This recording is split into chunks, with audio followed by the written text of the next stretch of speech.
A hipóstase dos arcontes, a realidade dos regentes, a respeito da realidade das autoridades, inspirado pelo Espírito do Pai da Verdade, o grande apóstolo, se referindo às autoridades da escuridão, nos disse que nossa disputa não é contra os seres de carne e sangue, mas propriamente as autoridades do universo e os espíritos da perversidade. Eu te enviei isto porque você indaga sobre a realidade das autoridades. O chefe deles é cego, devido ao poder dele e sua ignorância e sua arrogância. Ele disse, com o poder dele, eu é que sou Deus, não há outro além de mim. Quando ele disse isto, ele pecou contra a totalidade. E esta declaração chegou até a incorruptibilidade. Então houve uma voz que partiu da incorruptibilidade, dizendo, você está enganado, Samael, que é Deus dos cegos. A presunção dele o cegou. E, tendo expelido seu poder, ou seja, a blasfêmia que ele havia dito, ele prosseguiu até o caos e o abismo, que é a mãe dele, instigado pela peste Sofia. E ela estabeleceu cada um da prole dele de acordo com o poder deles, segundo o padrão dos reinos que estão acima dos céus, pois, a partir do universo invisível, o universo visível foi inventado. Assim que incorruptibilidade olhou para baixo na região das águas, sua imagem apareceu nas águas, e as autoridades da escuridão se apaixonaram por ela. Mas eles não puderam se apropriar daquela imagem que havia aparecido para eles nas águas, por causa da fraqueza deles, já que seres que meramente possuem uma alma não podem se apropriar daqueles que possuem um espírito, pois eles eram do reino inferior, enquanto ela era de cima. Esta é a razão pela qual a incorruptibilidade olhou para baixo na região, etc., para que, pela vontade do Pai, ela possa trazer a totalidade para a união com a luz.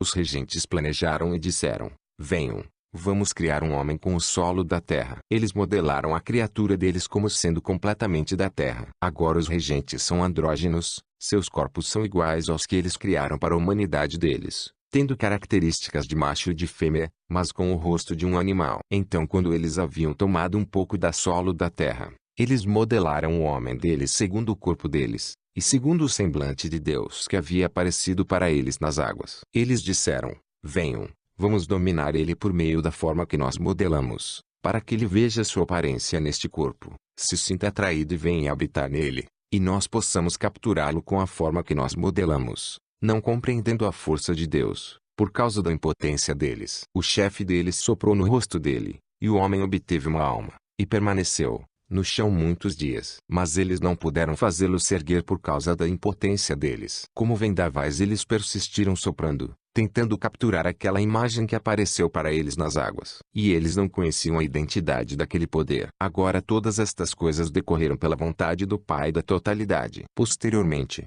o Espírito viu o homem dotado de alma no chão. E o Espírito veio adiante da terra de Adamantina. Ele desceu e veio habitar dentro dele. E aquele homem se tornou uma alma viva, e chamou-se Adão. Já que ele foi visto se movendo sobre o chão, uma voz partiu da incorruptibilidade para o auxílio de Adão, e os regentes reuniram todos os animais da terra e todos os pássaros do céu e os trouxeram para Adão, para ver como ele iria chamá-los, para que lhe desse um nome a cada um dos pássaros e a todos os animais. Eles pegaram Adão e colocaram ele no jardim, para que ele o cultivasse e vigiasse. E os regentes emitiram um comando a ele, dizendo, você comerá de toda a árvore no jardim, mas da árvore do reconhecimento do bem e do mal não coma, nem a toque, pois no dia que você comer dela, com morte você morrerá. Eles estavam mentindo quando falaram isto. Eles não entendem o que disseram para ele. Pelo contrário, pela vontade do Pai, eles disseram isto de modo que ele de fato coma, e para que Adão não os considerasse do mesmo jeito que um homem de natureza totalmente material consideraria.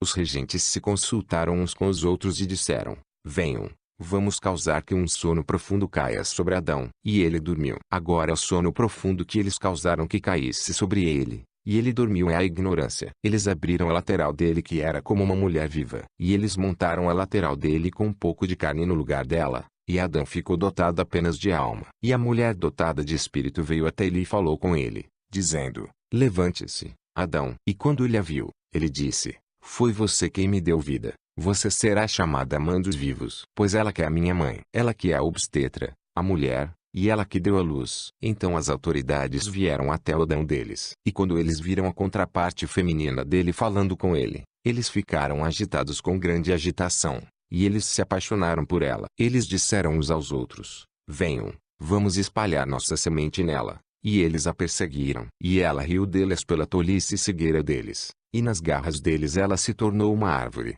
e deixou diante deles o reflexo indistinto dela aparentando a si mesma. E eles o violaram de forma imunda. E eles violaram o sinal da voz dela, de modo que, por meio da forma que eles modelaram, junto com a própria imagem deles, eles se tornaram propensos à condenação.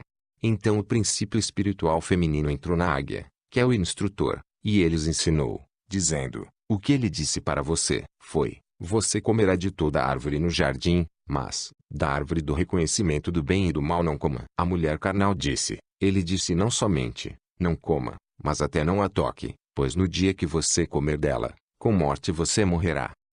E a águia, o instrutor, disse: com morte vocês não irão morrer, pois foi por ciúmes que ele disse isto a vocês. Pelo contrário, seus olhos se abrirão e vocês se tornarão como deuses, reconhecendo o mal e o bem. E o princípio instrutor feminino foi removido da águia, e ela o abandonou, uma coisa meramente da terra. E a mulher carnal pegou da árvore e comeu, e ela deu ao marido dela também. E estes seres que possuíam apenas uma alma, comeram. E então eles ficaram sóbrios do esquecimento. Eles perceberam a imperfeição e a falta de sabedoria dos seus criadores, e reconheceram que eles mesmos estavam despidos do elemento espiritual. Então eles pegaram folhas de figueira e amarraram em seus quadris. Então o regente-chefe, que é a serpente, veio, e ele disse: Adão, onde você está? Porque ele não entendeu o que tinha acontecido. E Adão disse: eu ouvi a sua voz e tive medo porque eu estava nu, e eu me escondi. O regente disse: por que você se escondeu? A menos que é porque você comeu da única árvore que eu ordenei que você não comesse. E você comeu. Adão disse: a mulher que você me deu, ela me ofereceu e eu comi. E o regente arrogante amaldiçoou a mulher. A mulher disse: foi a águia que me induziu e eu comi. Eles se voltaram para a águia e amaldiçoaram o reflexo indistinto dela.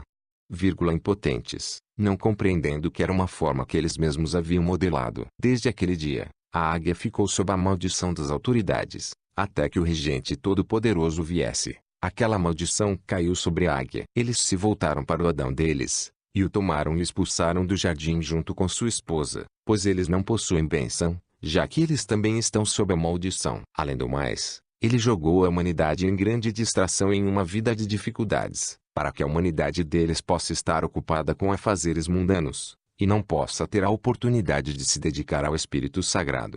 Agora em seguida, ela gerou Caim, o filho deles, e Caim cultivava a terra. Logo após isso ele reconheceu sua esposa, engravidando novamente. Ela gerou Abel, e Abel era um pastor de ovelhas. Agora Caim apresentou das colheitas do campo dele, mas Abel apresentou uma oferenda dentre suas ovelhas. Então Sabaote, que é chamado Senhor das Forças, olhou sobre as oferendas votivas de Abel, mas ele não aceitou as oferendas votivas de Caim. E o Caim carnal perseguiu Abel, seu irmão. E Sabaote disse para Caim: onde está Abel, teu irmão? Ele respondeu dizendo: eu sou, então, zelador do meu irmão. Então Sabaote disse para Caim: escute, a voz do sangue do teu irmão está clamando para mim. Você picou com tua boca. Isto retornará para ti. Qualquer um que matar Caim soltará 7 vinganças, e você existirá gemendo e tremendo sobre a terra. E Adão reconheceu sua contraparte feminina Eva, e ela ficou grávida, e gerou Sete para Adão. E ela disse: eu gerei um homem através de Deus, no lugar de Abel. Novamente Eva engravidou, e ela gerou Noré. E ela disse: ele gerou em mim uma virgem como uma assistência para muitas gerações da humanidade. Ela é a virgem a quem as forças não corromperam. Então eles começaram a se multiplicar e aperfeiçoar. Os regentes se consultaram uns com os outros e disseram: venham, vamos causar um dilúvio com nossas mãos e eliminar toda a carne, desde homem até animal. Mas quando o Senhor das Forças soube da decisão deles, ele disse para Noé: construa para vocês uma arca com madeira que não apodreça e se escondam nela, você e os meus filhos, e os anjos do céu, e os animais deles, do pequeno ao grande, e coloque-a sobre o monte Senhor. Então Oré veio até ele, querendo embarcar na arca. E quando ele não a deixou, ela soprou sobre a arca e ocasionou que ela fosse consumida pelo fogo. Novamente ele fez a arca, por uma segunda vez. Os regentes foram conhecê-la, pretendendo corrompê-la. O chefe supremo deles disse a ela: a sua mãe Eva foi criada por nós. Mas Noé virou-se para eles e disse: são vocês os regentes da escuridão. Vocês estão amaldiçoados. E vocês não conheceram a minha mãe. Pelo contrário, vocês conheceram a contraparte feminina de vocês. Pois eu não sou descendente de vocês. Pelo contrário, é do Aeon superior que eu venho. O regente arrogante levantou-se contra ela com toda a sua força, e sua aparência era como um enorme dragão preto. E ele disse a ela presunçosamente: você deve servir a nós, como a sua mãe Eva também serviu, pois me foi dada a autoridade sobre todo este universo. Mas Norea virou-se, com o poder da sua fé, e numa voz alta ela exclamou para o alto, para o sagrado, o Deus da totalidade: resgate-me dos regentes da injustiça e me salve das garras deles, depressa. O grande anjo eterno desceu do 8º céu e disse a ela: por que você está exclamando a Deus? Por que você age com tanta audácia para com o Espírito Sagrado? Norea disse: quem é você? Os regentes da injustiça haviam se afastado dela. Ele disse: eu que sou Elelet, sagacidade, o grande anjo que fica na presença do Espírito Sagrado. Eu fui enviado para falar com você e salvá-la das garras dos malfeitores. E eu irei te ensinar sobre a sua raiz. Aparentemente Norea falando agora. Agora quanto a esse anjo, eu não posso expressar o poder dele. Sua aparência é como ouro fino e seu traje é como neve. Não, deveras, minha boca não se porta a falar do poder e da aparência do rosto dele. Elelet, o grande anjo, falou comigo. Sou eu, ele disse, que sou compreensão. Eu sou um dos 4 doadores de luz, que ficam na presença do grande Espírito invisível. Você acha que estes regentes têm algum poder sobre ti? Nenhum deles pode prevalecer contra a raiz da verdade, pois foi por ela que ele apareceu nos últimos tempos. E estas autoridades serão restringidas. E estas autoridades não podem te corromper nem corromper aquela geração, pois sua residência é na incorruptibilidade, onde o Espírito Virgem habita, que é superior às autoridades do caos e ao universo deles. Mas eu disse: Senhor, me ensine sobre a capacidade destas autoridades, como eles surgiram, e por qual tipo de gênesis, e de que material, e quem criou eles e a força deles. E o grande anjo Elelet, compreensão, falou para mim: dentro de domínios ilimitados habita a incorruptibilidade. Sofia, que é chamada Pestis, quis criar algo sozinha, sem o cônjuge dela, e o produto dela foi a abóbada celeste. Ela é um véu que existe entre os grandes aeons superiores e os domínios inferiores. Então uma nuvem surgiu abaixo do véu, e essa nuvem gerou matéria. E a matéria foi expelida e dispersada. E o que ela havia criado foi parido pela nuvem como um feto abortado. E aquilo assumiu uma forma plástica modelada através da matéria, e se tornou uma besta arrogante parecendo um leão. E era andrógeno, como eu já havia dito, e ignorante, porque foi da matéria que ele derivou. Quando ele abriu os olhos, ele viu uma vasta quantidade de água sem limite, e ele se tornou arrogante, dizendo: eu é que sou Deus, e não há outro além de mim. Quando ele disse isto, ele pecou contra a totalidade. E uma voz partiu do alto, do reino de poder absoluto, dizendo: você está enganado, Samael, que é Deus dos cegos. E ele disse: se outra coisa existe antes de mim, que se torne invisível para mim. E imediatamente Sofia esticou o dedo dela e introduziu luz no universo, e ela brilhou até as profundezas do caos. Então ela recolheu a sua luz, e mais uma vez a escuridão encobriu todo o universo. Este regente, sendo andrógeno, criou para si um vasto reino, um tamanho inimaginável. E ele contemplou criando filhos de si próprio, e criou para ele mesmo 7 filhos, andrógenos assim como o pai deles. E ele disse à prole dele: eu é que sou o Deus da totalidade. E Zoe, vida, a filha de Pestis Sofia, exclamou e disse a ele: você está enganado, Saclas, cujo nome alternativo é Eldabaoth. Ela soprou no rosto dele, e a respiração dela se tornou um anjo de fogo para ele. E o anjo prendeu Eldabaoth e o lançou abaixo dentro do Tártaro, no fundo do abismo.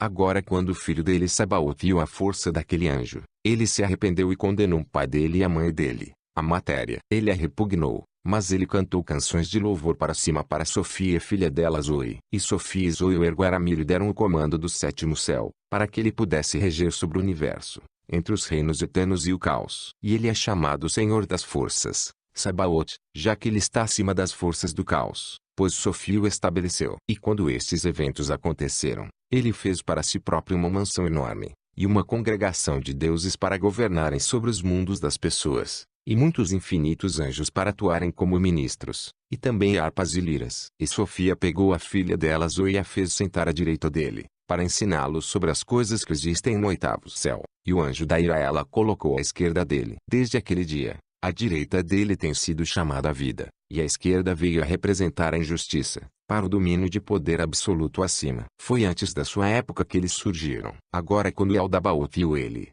Sabaoth, neste grande esplendor e nesta altura, ele o invejou, e a inveja se tornou um produto andrógeno, e esta foi a origem da inveja. E a inveja produziu morte, e morte produziu a prole dele, e deu para cada um deles o comando de seu céu, e todos os céus do caos se tornaram repletos de suas multidões. Mas foi pela vontade do Pai da totalidade que eles todos surgiram, segundo o padrão de todas as coisas superiores, para que a quantia do caos fosse alcançada. Assim, eu te ensinei sobre o padrão dos regentes, e a matéria na qual ele foi expressado, e o Pai deles, e o universo deles. Mas eu disse, Senhor, eu também sou da matéria deles. Você, junto com seus descendentes, são do Pai imortal, de cima, da luz imperecível é que almas deles são provenientes. Por isso as autoridades não podem se aproximar deles, por causa do Espírito da Verdade que está presente dentro deles. E todos que se instruíram sobre estas coisas existem como imortais no meio da humanidade mortal. Mesmo assim, esses fatos não serão conhecidos agora. Pelo contrário, após 3 gerações é que isto será reconhecido, e esta sabedoria os libertou da escravidão e do erro das autoridades. Então eu disse, Senhor, quanto mais irá demorar? Ele me disse, até o momento em que o homem verdadeiro, dentro de uma forma modelada, revele a existência do Espírito da Verdade, que o Pai enviou. Então ele ensinará a eles sobre tudo, e ele os ungirá com a unção da vida, dada a ele pela geração sobre a qual não há regente. Então eles serão libertados do pensamento cego, e eles irão pisar sobre a morte com os pés, pois ela pertence às autoridades, e eles subirão até a luz ilimitada, que é onde os eleitos pertencem. Então as autoridades irão abandonar suas eras, e os anjos deles prantearão sobre a destruição deles, e os demônios deles irão lamentar suas mortes. Então todas as crianças da luz serão verdadeiramente familiarizadas com a verdade e com a raiz deles, e com o Pai da totalidade e o Espírito Sagrado. Eles todos dirão com uma única voz, a verdade do Pai é justa, e o Filho preside sobre a totalidade, e todos louvarão nos aeons dos aeons eternos, sagrado, sagrado, sagrado. Amém. A realidade dos regentes,